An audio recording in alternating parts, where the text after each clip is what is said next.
मित्र आणि मैत्रिणींनो, तसेच माझ्या विद्यार्थ्यांनो, आज मी तुम्हाला एक स्टोरी सांगणार आहे.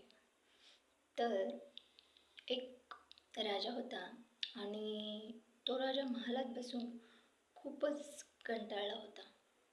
तर त्याने विचार केला की का नाही मी आज माझं जे साम्राज्य आहे, जे राज्य आहे, ते राज्य मी बघून येऊ की राज्यामध्ये काय नवीन बदल झालेत किंवा काय समस्या आहेत त्या मी स्वतः का नाही बघून येऊ. तर राजा निघाला प्रवासाला आणि प्रवास करता करता त्याने खूप दूरवरचं अंतर जे आहे ते पार केलं होतं आणि पुन्हा तो महालामध्ये परत आला. महालामध्ये परत आल्यानंतर त्याच्या पायाला एक जखम झालेली होती. तर ती जखम एवढी त्रासदायक होती, तो त्रास त्याला सहन होत नव्हता. तर राजाने त्याच्या मिनिस्टरला म्हणजे महालामध्ये असणाऱ्या सेवकाला बोलवलं. तर सेवकाला सांगितलं की राजवाड्याचे जे काही रस्ते आहे तर ते काही फारसे ठीक नाही आहे. आज जर मी एका दिवसाच्या प्रवासानं माझ्या पायाला एवढी जखम झालेली आहे, तर जे काही लोक या अगोदर त्या रस्त्याने गेले असतील तर प्रत्येकाला काही ना काही त्रास झाला नक्की असेल.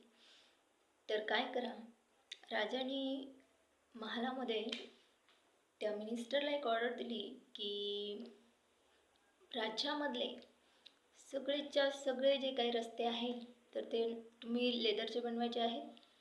म्हणजे जे काही लोक त्या रस्त्याने जातील तर त्यांना कुठलाही त्रास होता कामा नये. मिनिस्टर विचार करू लागला, लेदरचे रस्ते जर बनवायचे तर हे काही सोपं काम नाही. त्यासाठी लेदर आणायचं म्हणजे खूप मोठ्या गायींची कत्तल करायची, नवीन रस्ते बनवायचे म्हणजे त्यासाठी स्वच्छता करायची, तसेच रस्त्यामधले पडलेले दगड वगैरे वेचायचे, तसेच रस्त्यामध्ये जे काही काटे कुपाटी येतील तेही काढून टाकायचे. म्हणजे याचा विचार पूर्णतः जर केला तर बऱ्याचशा जे काही प्राणी असतील तर त्यांचं अन्न जे सर्वस्वी वनस्पतीवर अवलंबून असतात ते नाहीच होणार आहे.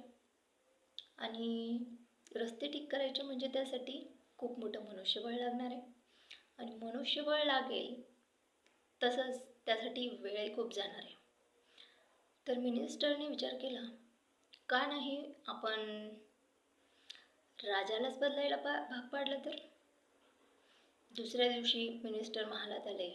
राजाने विचारलं की जे रस्ते बनवायचे आपल्याला तर त्याचं तुम्ही काय नियोजन केलं. तर मिनिस्टरने सांगितले की राजे,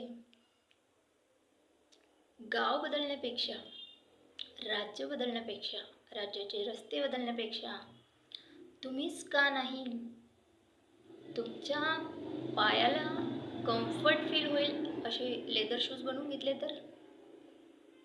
राजाला विचार पटला आणि राजाने मिनिस्टरला सांगितले, आम्ही प्रसन्न आहोत आणि आम्हाला तुमचा निर्णय आवडला आहे. तर तुम्ही माझ्या पायाच्या मापाचे लेदर शूज बनवा. आणि राजाने ते मिनिस्टरकडून बनवून घेतले. तसंच राजाने राजवाड्यातील सगळ्या मिनिस्टरला आणि त्या राज्यामध्ये राहणाऱ्या प्रत्येकाला लेदर शूज बनवून घ्या, जेणेकरून तुमचं चालणं हे कम्फर्ट होईल, शिवाय कुठल्याही प्रकारच्या गायींची कत्तल करावी लागणार नाही. गोष्ट छोटी होती, पण या गोष्टीतून घेणारा बोध हा होता की जग बदलण्यापेक्षा आधी स्वतःला बदलावं. गोष्ट आवडली असेल नक्की सांगा, नक्की कळवा. पुन्हा एकदा अशीच एक नवीन गोष्ट तुमच्यासाठी घेऊन येईल. नमस्कार.